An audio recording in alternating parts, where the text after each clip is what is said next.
ഭൂമിയിൽ ദൈവമക്കൾ നേടും സമാധാനം, ഉന്നതിയിൽ അത്യുന്നതിയിൽ ദൈവത്തിനു മഹത്വം.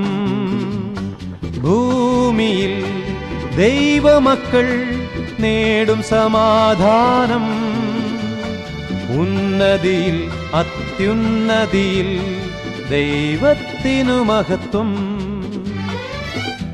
ലോകത്തിലെ സകല വേദനകളും ക്ഷമയോടെ സഹിച്ച രക്ഷകനായ മിശിഹായുടെ ജന്മസുദിനത്തിൽ സ്നേഹമുള്ളവരെ, നമുക്ക് നമ്മുടെ അയൽക്കാരെയും അവശരെയും അങ്ങനെ നമ്മെ തന്നെയും സ്നേഹിക്കാം.